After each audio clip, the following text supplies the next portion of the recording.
Hey guys, it's Chris and I'm back. Yeah, it's been like 6 or 7 days, but I wanted to do this little quick bonus video. Yeah, we'll call it a bonus video. I like the sound of that. So I wanted to do this little addendum video about the series of Dragon Raised by Wolves and Jon Snow's Endgame. Again, part 1 and 2 are out. Check those out if you hadn't already. Part 3 and 4 are coming, I promise.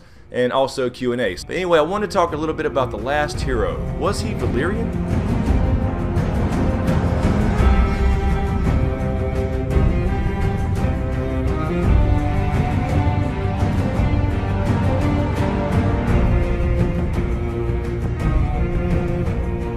Alright guys, so I do apologize for not getting videos out sooner this last week. I've had a lot going on as far as real life stuff, softball with my daughter, as far as our travel softball team. I also wanted to get the gaming channel and vlog channel kind of off the ground a little bit, so I've been working on a little bit of that as well. But anyway, I wanted to do this little video about the last hero, because I definitely think it's related to this Jon Snow Endgame series I'm talking about, A Dragon Raised by Wolves. But more specifically, I want to talk about the last hero and who he was, or who he potentially was. We have no idea. The tales are very, very vague that old Nan gives us about the last hero, and being that you have the same kind of myth or hero figure from a lot of different cultures, you're definitely going to get discrepancies in the story. So first, let's talk about Lightbringer. Okay, Lightbringer, of course, is the story about the last hero had to forge a sword, and of course we all know the story on how that happened. Apparently it took 3 different times for him to try to temper this sword. He tried for 30 days and failed when he tempered it in water and it broke. The second time he tried for 50 days and then it broke when he tried to temper it through a lion's heart. And the third time he hammered on this damn thing for 100 days, and he called his wife Nissa to bare her chest, and he plunged the sword and tempered it through her heart, and it became Lightbringer, the magical flaming sword. Now, I've said in many videos, I do not think Lightbringer is a literal magical sword. I think that story is probably a story on how Valyrian steel is created in the first place. We know a lot of our magic in our story, which I've talked about in several other videos as well, requires blood and blood sacrifice. I think in our world that's basically how most magic works, or at least one aspect of magic, whether you're talking about this kind of northern ice magic, as I call it, where you're talking about warging and skin changing,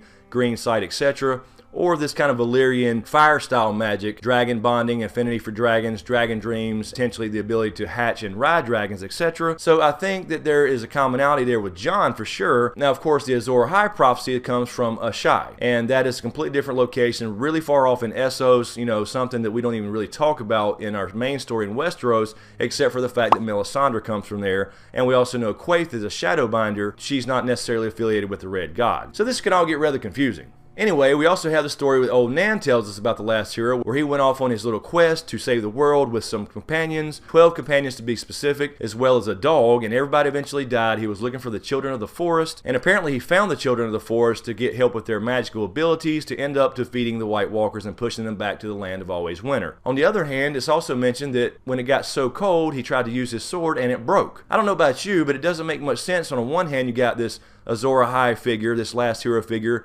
that's tempering this magical flaming sword called Lightbringer, and it's supposed to be so special it catches fire and does these magical things. And on the other hand, you have a last hero who apparently went up to fight the White Walkers and defeat them, and apparently his sword just fucking broke when it got too cold. So either you have a story here that's got changed over time and centuries. I personally think it's more like a combination of people. For example, we have Jon, who fits the Azor Ahai description. He fits it in a very figurative way, born under a bleeding star, etc. But you also have Dany, who fits it literally. She was literally born of salt and smoke on Dragonstone. She woke dragons from stone, literally, with her petrified dragon eggs. So they both definitely fit these prophecies as far as Azor Ahai, or the last hero, or the prince that was promised, whatever you want to call it. But I also think you have other players as well, specifically Sam being in the Citadel looking for what to do about the White Walkers in the wars to come, as well as Bran with his green sight being the new three-eyed crow or the new three-eyed raven, depending on if you watch the show or the books or both. So anyway, the point being is, why are we learning about how he tempered this sword? Well, basically you have this last hero figure, this Azor Ahai character,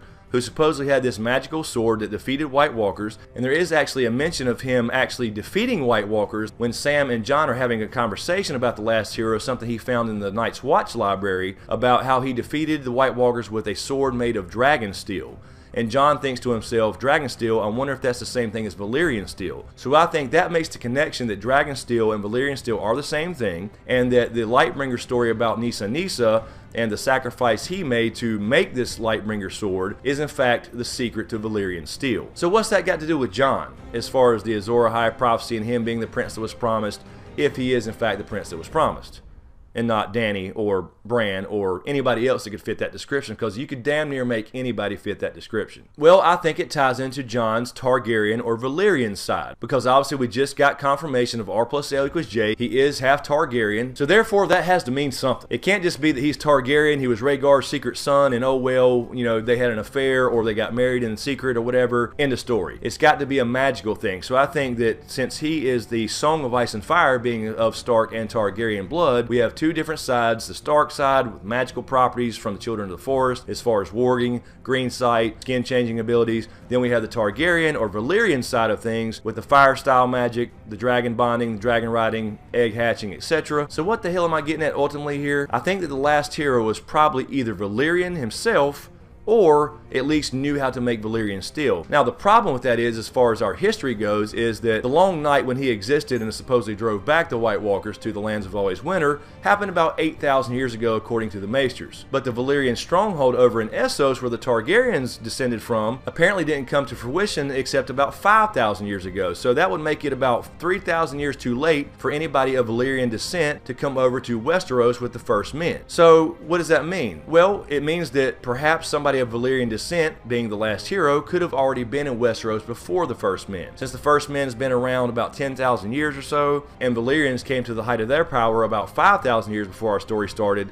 those timelines just don't line up. And then of course about 400 years before our story started, we had the Doom of Valyria that essentially destroyed old Valyria, and then of course the Targaryens were established on Dragonstone, and Aegon then conquered the Seven Kingdoms with his sister wives 300 years before our story started. So all these timelines just don't match up. So a couple things could be going on here. Either A, the Maesters just have it wrong as far as the timelines, because we know that timelines in real history can be certainly skewed, but they can certainly be a couple thousand years off as far as when the first men came over, when Valyria was established, when it ended, all that good stuff, etc. Or you had the possibility of others being in Westeros before the first men. Is there any evidence of that? Actually, there is. And I don't want to drag this out and make it a huge long video, but I do want to throw out one piece of evidence at least. You have the Iron Islands and the Sea Stone Chair. Now, if you're a show only watcher, you don't really see the Sea Stone Chair, but the Sea Stone Chair is basically the throne, essentially, of the Iron Islands on Pike. It was discovered by the first men, already made, and apparently it's made from an oily black stone, very similar description to a Shai in some of the cities over in Essos, and was found in its current shape, shaped like a kraken. And of course, eventually the Ironborn came along to rule the Iron Islands at a later date, and took this as their house sigil when they formed their house, and used the Sea Stone Chair as their throne when they ruled the Iron Islands as a separate kingdom. So if this throne was already made and already sculpted and created and was found by the first men in Westeros, that points to the possibility of somebody being in Westeros before the first men. So that points to our history not being exactly correct. Now, of course, we know some things are going to be off in history, just like real history. There's going to be mistakes. There's going to be things that people pass down that are incorrect. There's going to be people omit stuff from written records that they don't personally believe in. This story is all about the human heart in conflict with itself, and of course George R. R. Martin has told us that many, many times. So anyway, my little theory, if it's even my theory, I'm sure people have thought of this before in plenty of other places online or videos, etc. I hadn't really even done research on it. I was just thinking the other day as I was preparing for Dragon Raised by Wolves Part 3 and 4 that I think basically the last hero was probably of some type of Valyrian descent, or at least knows something about making Valyrian steel. Anyway, I just want to throw this out there to you guys and give you something to chew on while I'm still chewing on as well, and kind of putting other things together as far as the end game of Jon Snow, because I think that without that connection to the last hero as far as history repeating itself, and the possibility of the last hero or Azor Ahai being from old Valyria, or at least a Valyrian descent, or at least knowing something about the Valyrians and their methods of creating Valyrian steel, then I don't think it matters that Jon's a Targaryen. I don't think the whole Rhaegar thing would be that important. Now, of course, the Azor Ahai prophecy comes from a Shai anyway in Essos, so that makes you question everything about the Long Night and how did it affect the entire world of Planetos, or whatever you want to call it. Anyway, guys, I'll leave it there. Just leave it short and sweet. Give me your thoughts in the comments below. Let me know what you think. Was the last hero Valyrian of Valyrian descent, or at least knew something about making Valyrian steel? Because in my opinion, the story about Nissa Nissa and Lightbringer is essentially a story on how to make Valyrian steel, since all of our magic in some way, shape, or form typically requires blood sacrifice, which is hinted throughout the books. Also want to mention really quick, again, I apologize for not getting videos out in the last 7 or 8 days on this channel. I've been kind of building up the vlog channel, working on the gaming channel a little bit, have some plans for that, so just to let you know those do exist. Also, thank you guys so much on Patreon. I do plan on stepping up my Patreon game a little bit for you guys that support me on Patreon.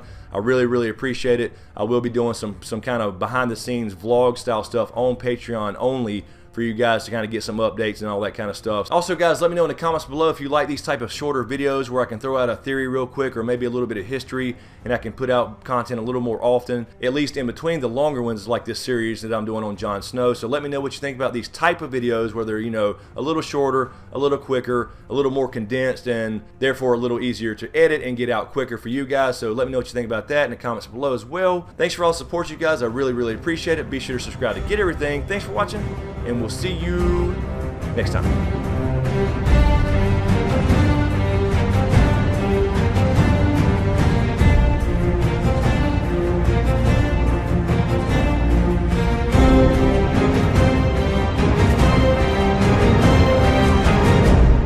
Damn, big ass moth up in here.